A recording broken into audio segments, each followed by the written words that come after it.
오늘은 요한계시록 21장 5절에서 8절까지의 말씀을 가지고 천국은 이긴 자가 들어가는 나라입니다 라는 제목으로 말씀을 나누도록 하겠습니다.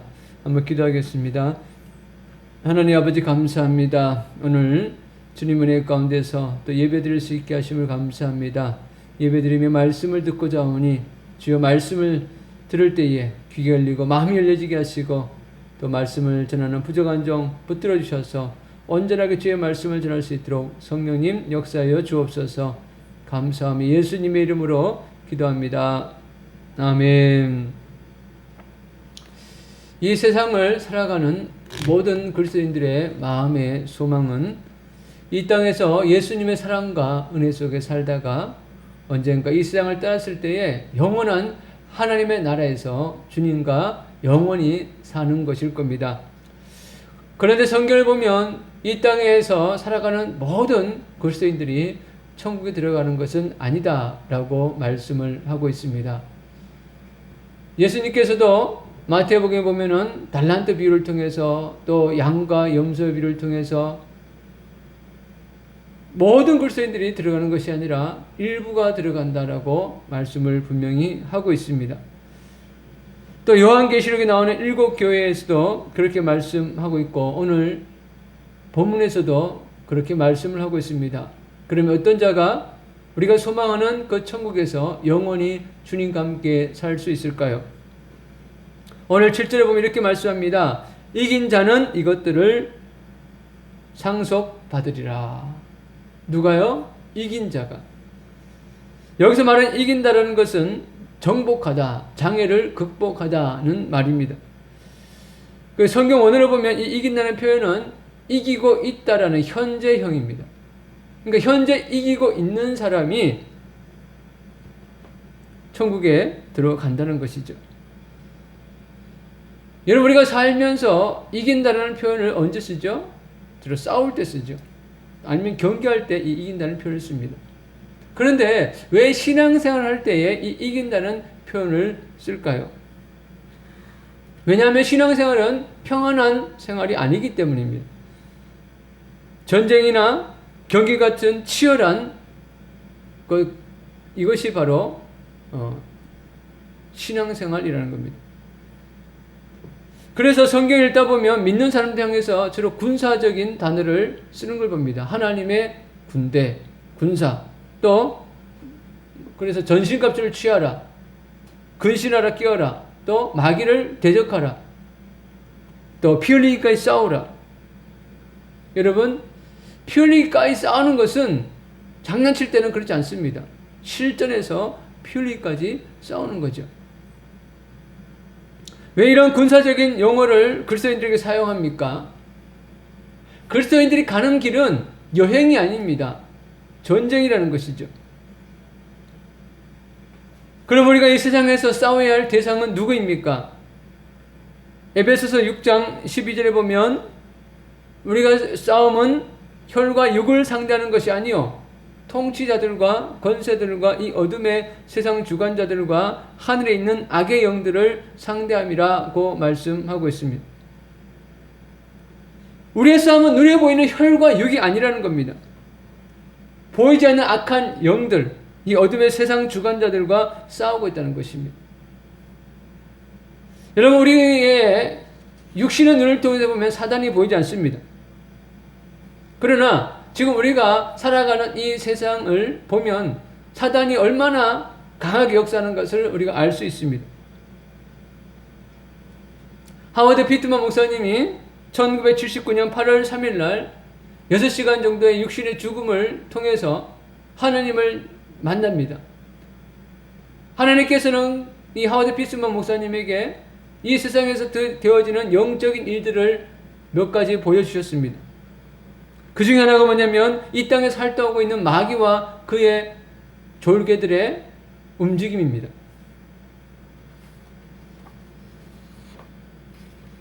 하나님께서 이 하워드 피트 목사님에게 마지막 때에 악한 영들이 어떻게 역사하시는가를 보여주셨는데 이 마지막 때는요 탐욕의 영이 강하게 역사합니다.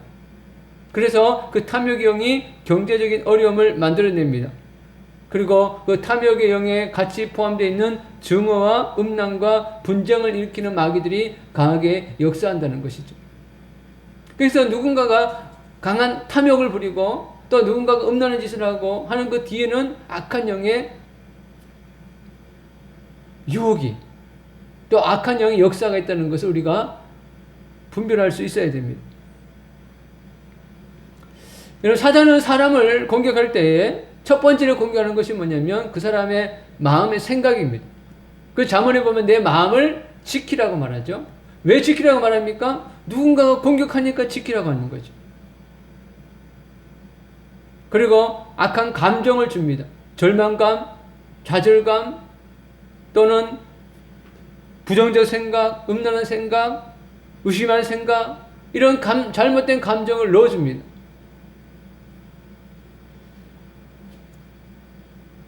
사단이 생각과 감정을 통해서 사람들을 공격할 때에 믿는 사람들은 그것을 막을 수가 있습니다.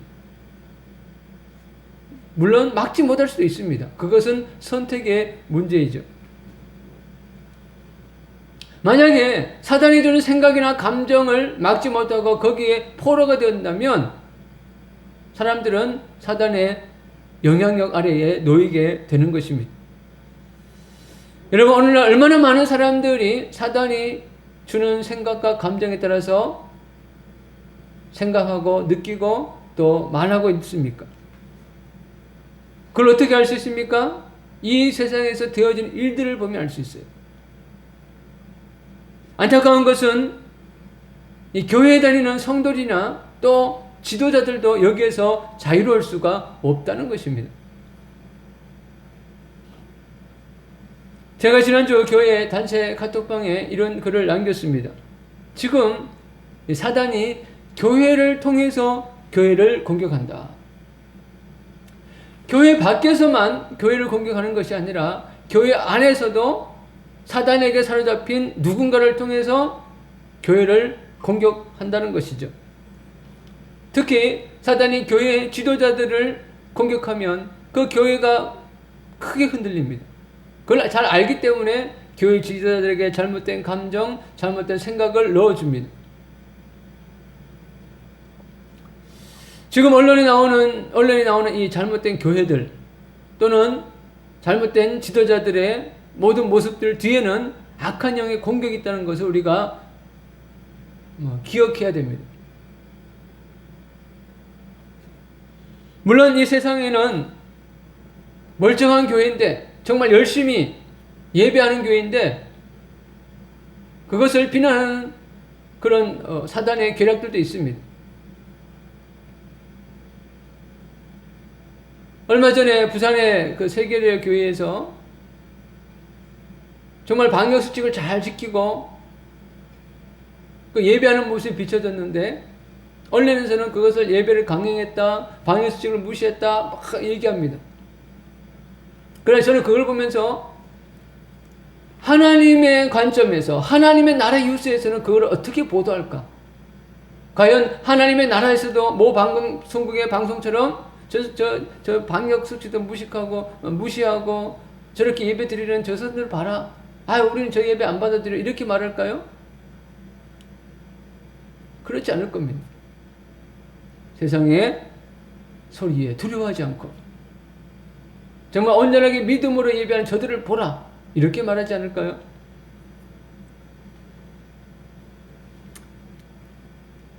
이러한 교회들 말고 정말 악한 영에 사로잡혀서 오히려 하나님의 나라 일을 방해하는 교회들도 있다는 것이죠. 그래서 우리는 분별해야 됩니다. 여러분, 사단의 공격의 대상은 오늘 예배하는 우리도 마찬가지입니다. 우리도 예외가 아니죠. 여러분, 이런 사단의 공격을 막을 수 있는 것, 이것은 하나님의 말씀입니다. 하나님의 말씀으로 사단이 주는 생각이나 감정을 물리쳐야 합니다. 그리고 우리가 한번 물리쳤다 해서 사단이 쟤는 안 되겠어 라고 말할까요? 그렇지 않습니다. 제2의 제3의 방법으로 또 공격하고 유혹해 올 것입니다. 어떤 사람들이 한번 영적으로 거듭나면 또는 성령 깊은 체험을 하면 사단의 공격으로 자유할 것이라고 착각합니다. 절대 그렇지 않습니다. 제가 처음 예수님을 만났을 때를 기억해 보면 토요일날 저녁에 예배 드리는데 전사님 어떤 말씀을 전하자마자 저녁에 그냥 말씀과 상관없어요. 상관없이 갑자기 예수의 십자가가 앞에 탁 느껴지는 거예요. 저도 머리 한참 울었습니다. 예배 끝난 다음에 다른 청년들은 소모임 하는데 저는 소모임 할 수가 없어요. 그 감동 때문에. 그래서 혼자 그 대예배당에 가서 한참을 기도하다가 마침 그날 친구와 약속이 있었어요. 오래간만에 약속이 있어서 가서 이렇게 만났는데 그날 또 하필 술을 엄청 먹었어요. 그 예수님 십자가를 체험하는 그날 술을 엄청 먹고 그 다음날 다시 술 먹지 말아야지. 이 인간이 이렇다는 것이죠. 그래서 고린도전서 10장 12절 이렇게 말씀합니다. 선줄로 아는 자는 넘어질까 조심하라. 내가 섰다. 난 괜찮다. 라고 생각하는 그 순간 사탄은 허점이다. 치고 들어온다는 거죠. 여러분, 우리가 주님 나라에 들어갈 때까지 완전한 이김은 없습니다. 이겼다고 생각하는 그 사람은 넘어질 수 있다라는 생각도 해야 됩니다. 그래야만이 넘어지지 않습니다.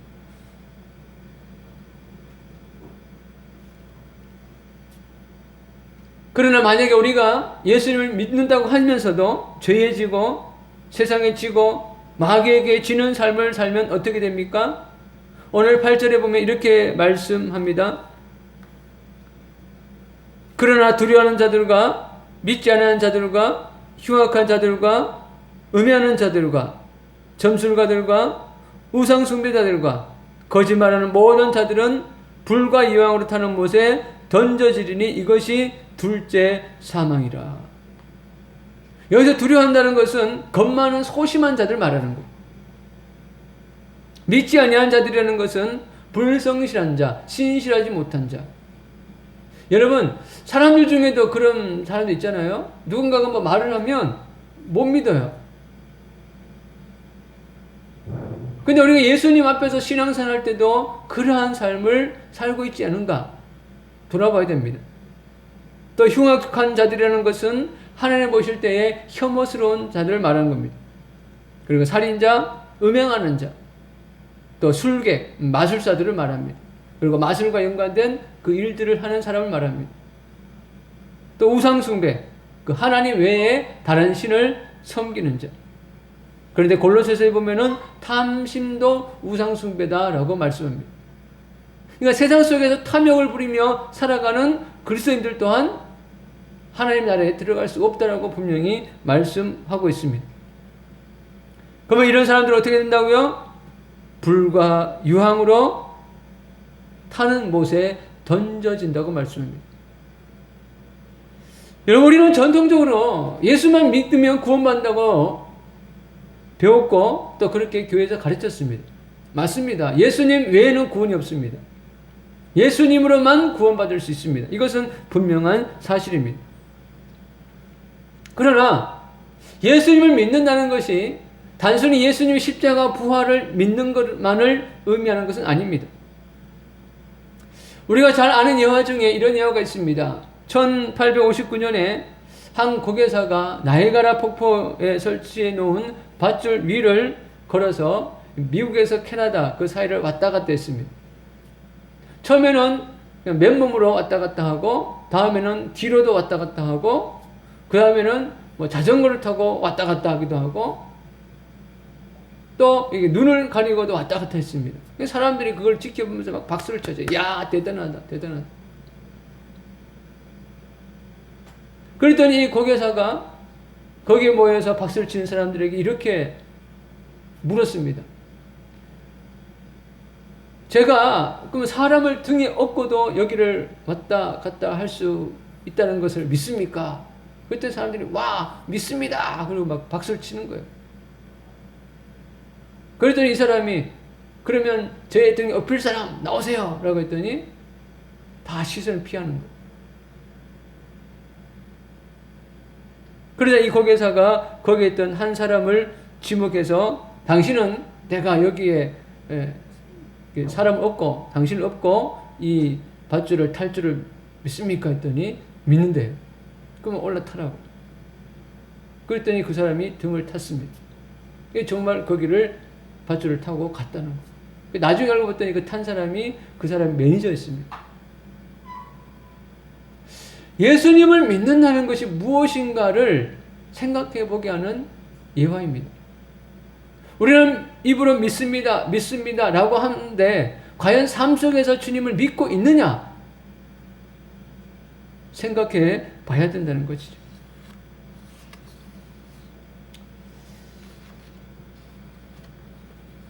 그러면 왜 한국교회는 전통적으로 행함이 없는 믿음도 구원을 받는 것처럼 이렇게 이야기를 했을까요?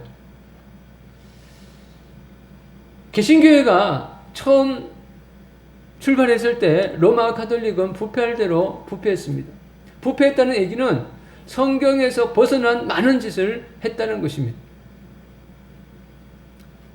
그래서 교회의 지도자들이 하나님께서 말씀하지 않는 것들을 가르치고 사람들로 하여금 하게 했습니다. 그 중에 하나가 뭐냐면 면죄부입니다. 죄를 면하기에는 그런 것들을 발부했다는 겁니다.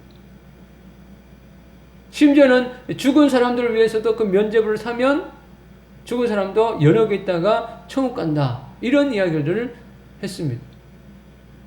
그 당시에는 성경은 종교 지도자들만 가지고 있었기 때문에 일반 성도들은 그냥 가르치는 대로 배웠어요. 그렇게 했습니다. 근데 루터가 그 모든 것들을 보면서 이것은 아니다 라고 생각하고 99개의 반박문을 냈습니다. 근데 99개 반박문은 당시 로마 카톨릭이 잘못하고 있는 행위들에 대해서 지목을 했지 성경 말씀을 부정하지는 않았어요. 근데 이것이 너무 확대 적용이 돼서 이제는 말씀을 잘 안 지켜도 예수님께 순종하지 않아도 천국 갈 수 있는 것처럼 그렇게 가르쳤습니다. 또 복음을 전할 때에 처음부터 뭐 이것도 행해야 된다 저것도 해야 된다 그러면 뭐 예수 믿을 사람이 많이 없잖아요. 간단하게 예수 믿으면 구원받는다 라는 식으로 복음을 전했습니다. 물론 처음의 시작은 그렇지만 분명히 우리가 알아야 될 것은 행함이 없는 믿음은 죽은 믿음.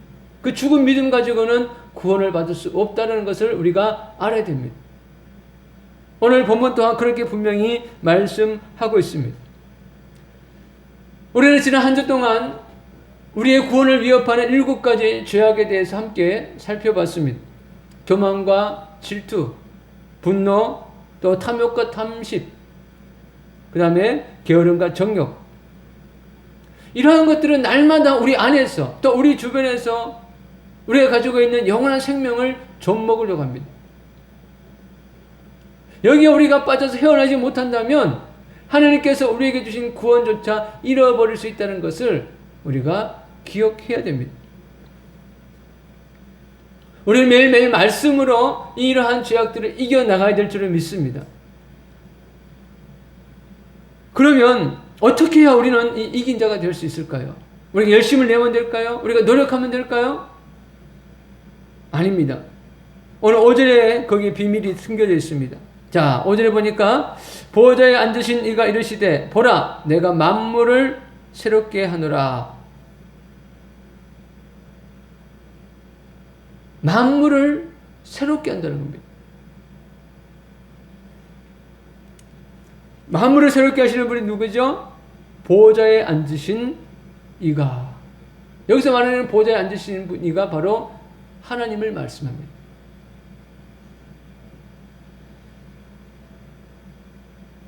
여러분, 하나님께서 이 세상 만물을 새롭게 하신다는 겁니다. 여러분, 지금 세상에 들려오는 여러 가지 많은 재난과 재앙의 소리들이 있습니다. 이것은 만물을 새롭게 하기 위해서 가는 과정에서 나오는 소음입니다. 하나님께서 하시고자 하는 이 모든 계획은 누구도 막을 수가 없습니다. 이미 진행이 되고 있어요. 5절 하반절에 보면 이 말씀을 신실하고 참되니 기록하라고 말씀합니다. 신실하다는 겁니다. 그리고 참되다는 겁니다. 거짓이 아니라는 겁니다. 그리고 사도 요한에게 이 말씀을 기록하라는 것은 이미 확정되었다는 겁니다. 그리고 사람들에게 알리라는 것입니다. 그러므로 우리가 이긴 자가 될 수 있는 방법은 하나님께서 하시고자 하는 그 일을 바라보는 겁니다. 여러분, 사람은요, 시선이 가는 곳으로 가게 되어 있습니다. 여러분, 길을 걸어갈 때도 우리의 눈은 가고자 하는 곳을 보게 되어 있습니다. 무슨 얘기입니까? 우리가 새 하늘과 새 땅을 바라보면서 이 땅을 걸어가면 새 하늘과 새 땅에 도착합니다. 그러나 소돔과 고모라가 멸망했을 때에 그 멸망하는 도시를 뒤돌아봤던 롯의 아내처럼 뒤를 바라보면 소금 기둥이 된다는 겁니다. 여러분, 우리가 지금 앞을 바라보고 있습니까? 아니면 세상을 바라보고 있습니까? 우리는 하나님께서 만드실 새 하늘과 새 땅의 소망을 둬야 될 것입니다. 그럼 우리가 그걸 새 땅과 새 하늘과 바라보는 것인지 아닌지 어떻게 알 수 있습니까? 내가 사용하는 시간, 내가 지금 마음에 품고 있는 그 생각들, 그 소망이 어디에 있는가를 질문해 보면 됩니다. 그러면 어떻게 해야 내가 이 새 하늘과 새 땅을 바라볼 수 있을까? 왜요? 자꾸 세상은 우리를 하여금 땅의 것을 보게 만들잖아요? 어떻게 해야 우리가 새 하늘과 새 땅을 바라볼 수 있을까요? 6절에 중요한 말씀이 나옵니다. 자, 보세요. 또 내게 말씀하시되 이루었도다. 나는 알파와 오메가요 처음과 마지막이라. 내가 생명수 샘물을 목마른 자에게 값없이 주리니. 아멘. 자, 생명수 샘물을 목마른 자에게 값없이 준다라는 이 표현은 마지막에 하나님의 나라에 들어가서 우리가 영원히 마실 그 생명수의 샘물을 말씀하는 거긴 하지만 이 땅에 주시는 성령을 의미합니다. 그래서 구하라 그러면 너에게 주실 것이요, 찾으라 그러면 너희가 찾을 것이요, 두드리라 그러면 너에게 열릴 것이니, 여기서 말씀하시는 구하고 찾고 두드리는 것은 땅에 썩어질 것이 아니라 하늘의 영원한 것들을 말하는 겁니다. 그래서 예수님 말씀하신 거죠. 구하는 자에게 성령을 선물로 주시리라. 그래서 생명수의 생물을 마신다는 것은 날마다 성령의 충만함을 받는 겁니다. 그들이 믿는다는 것은 날마다 성령의 선물을 받고 성령 충만을 받고 그리고 우리가 가야 될 새하늘과 새 땅의 소망을 두고 바라보는 것입니다. 여러분, 지금은 정말 주님이 만물을 새롭게 하시는 과정 속에 있습니다. 그런데 이 만물을 새롭게 하실 때에 그 땅에 들어갈 수 있는 것은 아무나 들어갈 수 있는 게 아닙니다. 여러분, 그 아파트도 보면요, 아파트가 준공되고 나서 거기에 들어갈 수 있는 것은 막 들어가는 게 아니잖아요. 입주 티켓을 가지고 있는 사람만이, 입주권을 가진 사람만이 들어갑니다. 그렇죠?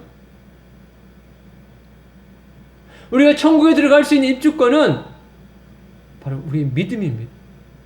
근데 그 믿음은 죽은 믿음이 아니에요. 살아있는 믿음. 유효기간이 지난 것은 사용할 수 없습니다. 살아있는 믿음. 근데 그 살아있는 믿음을 어떻게 유지할 수 있습니까? 날마다 생명수의 샘물을 마셔야 됩니다. 말씀으로, 기도로 이 생명수의 샘물을 마셔야만이 만물을 새롭게 하는 그 땅에, 그 새하늘과 새 땅에 우리가 들어갈 수 있다는 것을 기억해야 됩니다. 여러분, 세상에 달콤한 가르침, 여기 속아 넘어가면 안 됩니다. 그러므로 오늘 우리 예배하는 모든 성도분들은 정말 주님이 가까이 왔다는 것을 기억하고 정말 이기는 믿음 가지기를 축원드립니다. 기도하겠습니다. 하나님, 오늘 예배하는 주의 사람들을 기억하여 주옵소서. 악한 사탄이 두려움과 걱정과 근심과 염려를 통해서 우리가 세상 속에서 정말 무기력한 자로 살기를 원합니다. 그러나 그러한 믿음 가지고는 하나님께서 만드신 하늘과 새 땅에 들어갈 수 없다는 것을 기억하고 다시 한번 하나님께서 주시는 생명수 샘물을 마시고 천국을 바라보며 살아갈 수 있는 저희 모두가 될 수 있도록 은혜 내려 주옵소서. 감사합니다. 예수님의 이름으로 기도드립니다. 아멘. 이제는 주 예수 그리스도 은혜와 하나님 아버지 영원한 사랑과 성령님의 감화, 감동, 교통 역사 충만하심이 세상 속에서 정말 이긴 자의 믿음으로 살기를 소망하는 우리 모든 성도들 머리 위에 그 가정과 일터 위에 이제부터 영원토록 함께하기를 간절히 축원드리옵나이다. 아멘.